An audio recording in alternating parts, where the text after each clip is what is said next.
Assalamualaikum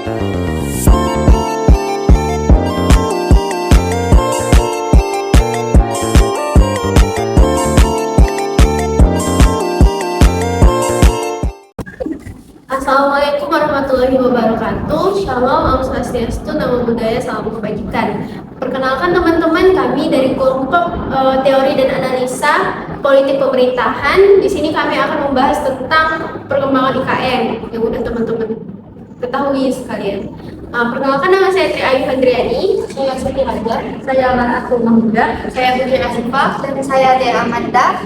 Nah, sesuai dengan topik kita yaitu IKN, Ibu Kota Nusantara. Nah, apa sih yang teman-teman sekalian tahu tentang Ibu Kota Nusantara itu, tentang IKN? Tentunya teman-teman pasti sudah mengetahui apa kepanjangan dari IKN. IKN ini merupakan Ibu Kota Nusantara yang mungkin atau sudah menjadi topik kita sehari-hari tentang pemindahan Ibu Kota ini ke Pulau Kalimantan Timur. Kemudian ide pemindahan Ibu Kota ini pertama kali dicetuskan oleh Presiden Soeharto pada tanggal 17 Juli 1957. Nah, beliau memilih Kalimantan ini sebagai tempat pembangunan ibu kota karena berada di tengah kepulauan Indonesia dan wilayahnya yang sangat luas. Nah, ibu kota, akan tetapi ide beliau ini tidak pernah terwujud dan menetapkan Jakarta sebagai ibu kota dengan Undang-Undang Nomor 10 tahun 1964 tanggal 22 Juni 1964. Nah, pada masa Orde Baru sekitar tahun 1990-an ada juga nih wacana pemindahan ibu kota ini ke Jonggol. Kemudian pada era Presiden Susilo Bambang Yudhoyono, wacana pemindahan ibu kota Nusantara ini muncul kembali karena kemacetan banjir yang melanda di kota Jakarta.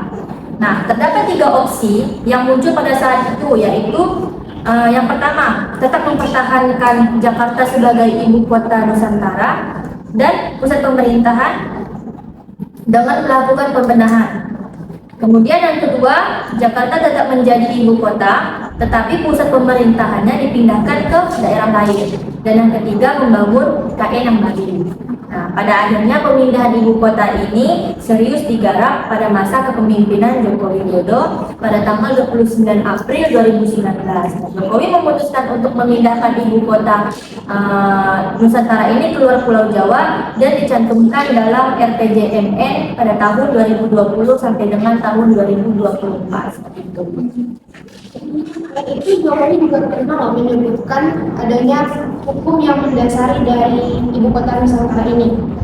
Terdapat pada Undang-Undang Nomor 3 Tahun 2022. Undang-undang ini mengatur tentang Ibu Kota Nusantara dan pelaksanaan pemerintahannya yang dilaksanakan oleh otorita Ibu Kota Nusantara. Ibu Kota Nusantara ini memiliki visi yang terdapat dalam undang-undang yang disebutkan tadi, bahwa untuk menjadikan kota berkelanjutan di dunia sebagai penggerak ekonomi Indonesia di masa depan dan menjadi simbol identitas nasional yang merepresentasikan keberagaman bangsa Indonesia berdasarkan Pancasila dan Undang-Undang Dasar Negara Republik Indonesia.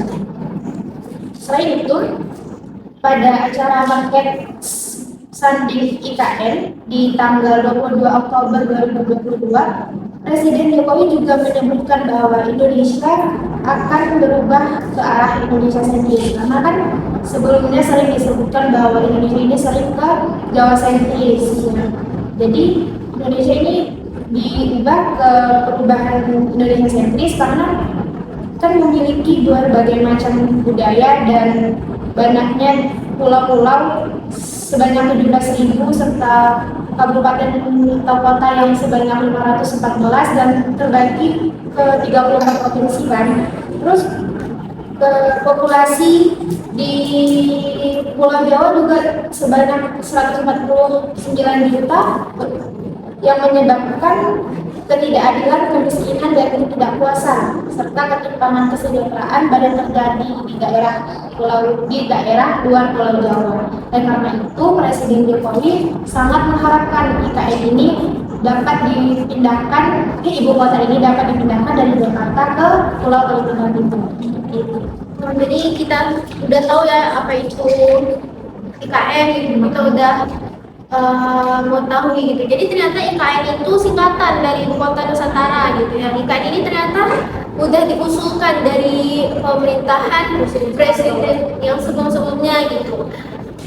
Memang yang awalnya memang di Kalimantan gitu, karena kan Kalimantan di tengah-tengah ya, terus ada di Jonggol juga, banyak gitu diusulkan karena berbagai macam alasan gitu ya. Juga ternyata tujuan dari pindahnya IKN ini juga ternyata diharapkan untuk menjadi kota berkelanjutan di dunia katanya kan. Terus tadi juga ada disebutkan sebagai penggerak ekonomi Indonesia di masa depan gitu, dan juga menjadi simbol identitas nasional yang merepresentasikan keberagaman dari bangsa Indonesia itu sendiri gitu. Ternyata bagus juga ya usulan dari pemerintah kita di awal-awal tuh, ternyata udah diusulkan gitu dari pertama-tama juga. Nah, kita kan udah tahu nih apa itu IKN gitu kan. Jadi menurut kalian gimana sih? Menurut kalian tuh tentang perpindahan ibu kota kita yang awalnya dari Jakarta gitu ke ibu kota Nusantara, ke IKN, ke Kalimantan Timur itu, gimana pendapat kalian? Jadi gini, menurut saya rencana pemindahan ibu kota Indonesia dari Jakarta ke ibu kota Nusantara itu memiliki potensi keuntungan serta tantangan yang perlu dipertimbangkan dengan cermat. Di satu sisi, pemindahan ini bisa membantu mengurangi beban Jakarta yang terlalu padat, seperti yang dipaparkan oleh Badan Pusat Statistik yang memproyeksikan bahwa jumlah penduduk di Jakarta itu mencapai 10 juta jiwaan pada tahun 2022. Jumlah tersebut naik dibandingkan dengan tahun sebelumnya, sehingga memberikan peluang pembangunan baru di wilayah IKN dan memperluas pemerataan pembangunan di Indonesia. Nah, selanjutnya narasi resminya pemerintahan IKN disebutkan untuk ekonomi, pemerataan, dan lain sebagainya. Akan tetapi ada satu hal yang harus diperhatikan, bahwa dengan adanya IKN ini bisa menjadi simbol untuk negara Indonesia. Karena dengan konsep IKN sebagai Green City, seperti yang disebutkan oleh Bapak Presiden Jokowi ya tadi ya, bahwa Nusantara adalah kota pintar yang berbasis hutan dan alam yang belum ada diterapkan oleh dunia. Ini menjadi pembeda ibu kota Indonesia dengan ibu kota negara lain. Nah, semua kendaraan harus listrik, terus populasinya bakal dikontrol. Dan dari 256.000 hektar lebih, itu mereka berkomitmen untuk menggunakan sekitar 25% untuk pembangunan. Kemudian sisanya tetap hutan, kata beliau. Akan tetapi perlu diperhatikan lagi, apa alasan utama pemerintah memindahkan ibu kota ke Nusantara. Jadi menurut kalian ternyata dari yang saya ambil itu ternyata positif ya dari pindahnya ibu kota kita dari Jakarta ke IKN, yaitu membantu mengurangi beban Jakarta yang udah terlalu padat karena populasi manusianya yang begitu banyak gitu kan. Itu oke sih. Terus gimana nih pandangan kalian tentang alasan pemerintah memindahkan ibu kota ke IKN? Tahu nggak kalian tuh alasannya apa sih? Itu dari pandangan kalian, dari alasan pemerintah memindahkan ibu kota kita yang awalnya dari Jakarta tadi ke IKN itu gimana alasannya? Nah, pemerintah memindahkan ibu kota ke IKN pasti ada alasan. Salah satunya tuh yang pertama misalnya beban Jakarta dan Jawa sudah terlalu berat. Masyarakat di Indonesia sekarang lebih banyak berkonsentrasi di Jawa daripada pulau-pulau lain. Nah, makanya pemerintah ingin memindahkan ibu kota dari Jakarta ke pulau lain, yaitu Pulau Kalimantan yang sekarang sudah dipilih. Kemudian alasan yang lain, kontribusi ekonomi di Pulau Jawa terhadap pertumbuhan ekonomi Indonesia sangat mendominasi, sementara pulau-pulau lainnya jauh tertinggal. Maka dari itu, dengan memindahkan ibu kota dari Jakarta ke Pulau Kalimantan atau pulau lain, Presiden Jokowi ingin menghapuskan istilah yang tadi disebutkan, yaitu Jawa sentris menuju Indonesia sentris, sehingga kontribusi ekonomi di pulau lain juga terus ditekan. Dan juga alasan yang lainnya adalah ketersediaan air bersih. Kenapa? Karena Berdasarkan data PUPR tahun 2016, Jawa dan Bali mengalami krisis air yang cukup. Selain alasan yang disebutkan tadi, Pulau Jawa juga mengalami konsentrasi lahan terbesar di antara pulau lain di Indonesia.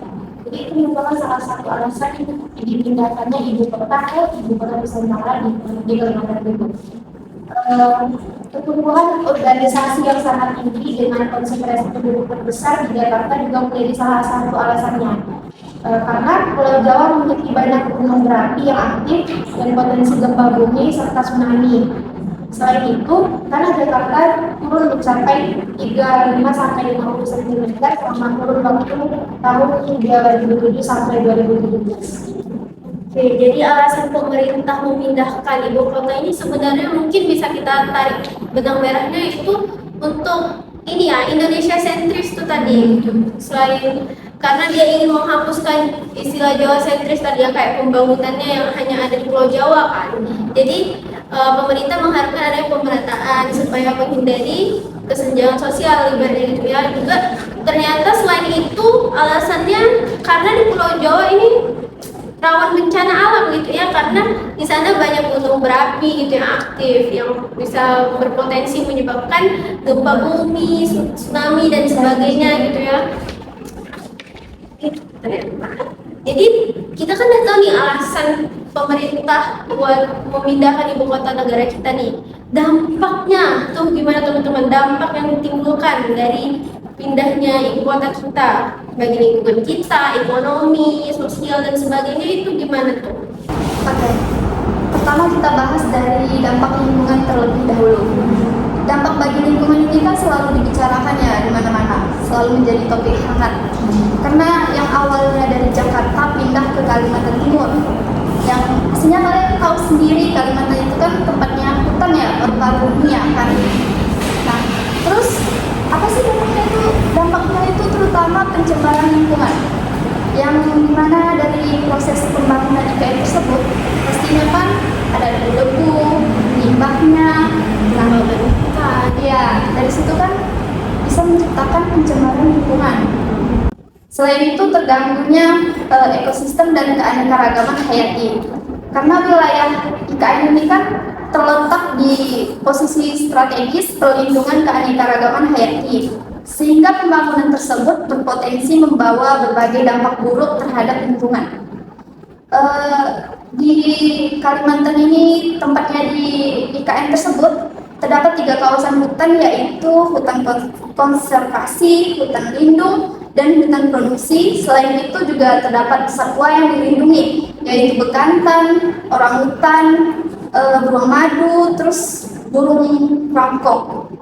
Karena kan IKN ini kan membutuhkan lebih dari 256.000 hektar.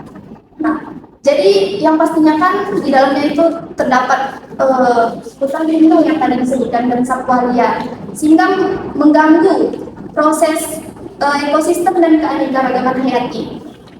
Seperti itu.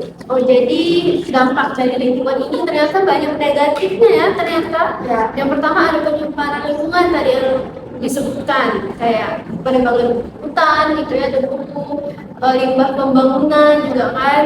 Terus juga ternyata terganggunya ekosistem gitu, ekosistem hutan dan ibaratnya bisa dibilang perusahaan habitat satwa gitu ya, karena hewan-hewan yang awalnya tinggal di situ mereka jadinya susah nyari tempat tinggal dan akhirnya berinteraksi sama manusia dan mengganggu kenyamanan bagi masyarakat gitu ya. Ternyata dampak lingkungannya banyak juga ya negatifnya. Kalau di sosial itu gimana kira-kira? Ada nggak dampaknya? Ada. Pemindahan ibu kota negara ini berdampak besar bagi struktur masyarakat, cara hidup, serta aspek sosial budaya dan ekonomi masyarakat tersebut. Kesenjangan sosial ekonomi dan kependudukan merupakan salah satu faktor pendorong rencana pemindahan IKN Republik Indonesia. Penetapan perpindahan ibu kota ke wilayah timur Indonesia diharapkan dapat mengurangi kesenjangan tersebut, serta mewujudkan pembangunan Indonesia yang berkelanjutan, serta sesuai dengan identitas bangsa. Jadi di dampak di bidang sosialnya itu ya tadi awalnya pemerataan gitu ya, Ya. karena ada yang kesenjangan sosial, kesenjangan ekonomi dan kependudukan, jadi hal itu mendorong terjadinya perpindahan ibu kota kita. Di bidang lainnya ada lagi nggak tuh? Ada.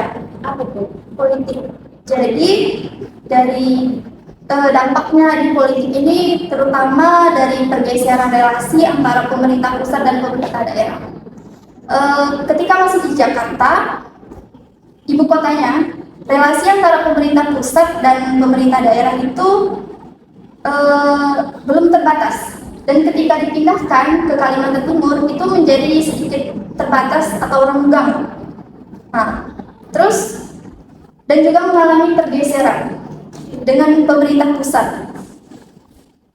Dan dampak politik dari pemindahan ibu kota negara ke Kalimantan Timur itu terus berkembang dan berubah sesuai dengan perkembangan perekonomian, infrastruktur, serta pengembangan daerah tersebut. Kayaknya dari bidang lain seperti ekonomi juga ada kan, karena disebutkan sudah disebut lagi tentang perkembangan ekonomi. Jadi dampak dari pemindahan IKN ke Kalimantan Timur itu sepertinya memberikan dampak ekonomi yang mana akan meningkatkan perdagangan antar wilayah, kan? Jadi wilayah-wilayah di Indonesia itu akan saling terhubung antara satu sama lain, sehingga diperkirakan lebih dari 50% gitu ya.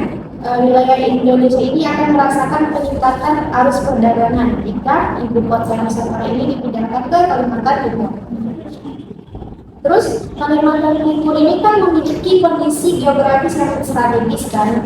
Jadi memang kalau dari segi atau dampak ekonomi itu memang sangat menguntungkan karena akan menciptakan dan mendorong investasi yang besar di wilayah-wilayah lain, termasuk wilayah-wilayah yang di sekitarnya. Dan pemindahan ibu kota ini dapat berpengaruh besar bagi pertumbuhan ekonomi Indonesia nantinya terlepas dari itu semua.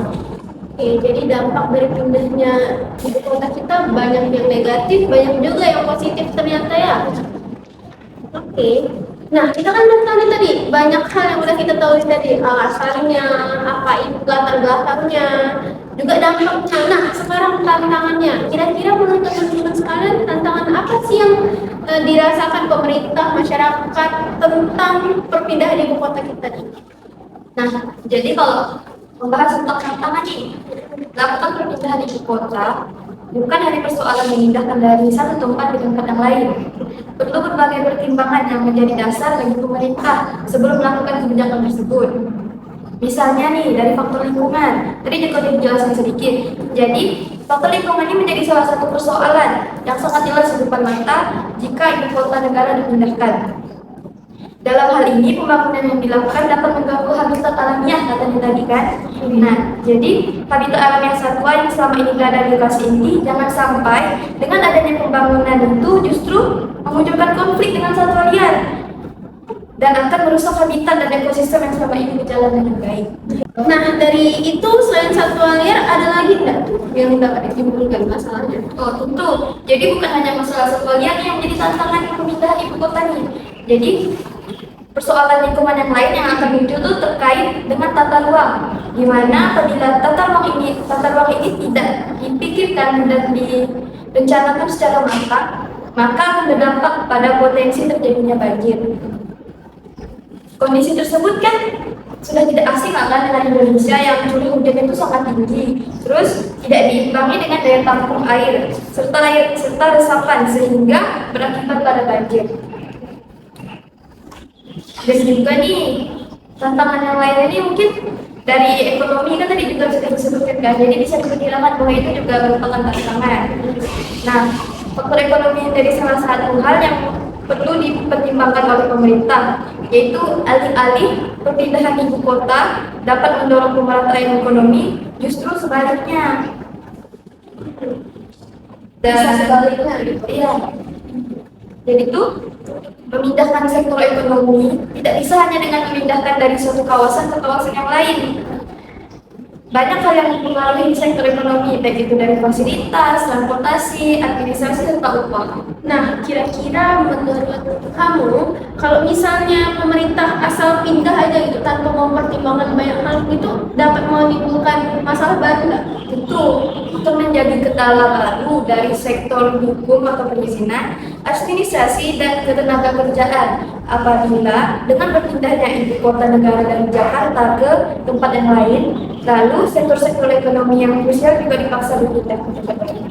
Oke, jadi tantangannya pemerintah tuh nggak bisa asal pindah aja gitu ya. Jadi mereka harus Harus pikirkan juga secara matang. Nah, teman-teman sekarang sudah ada gambaran lah ya tentang pindahan ibu kota kita, tentang perkembangan IKN ini gimana. Jadi kan tadi kita udah membahas tentang latar belakangnya gitu, alasannya apa sih yang kita ketahui tentang IKN, dampaknya, dan juga ini barusan tadi kita bahas tentang tantangannya. Nah, selain itu semua kita juga punya keuntungannya nih.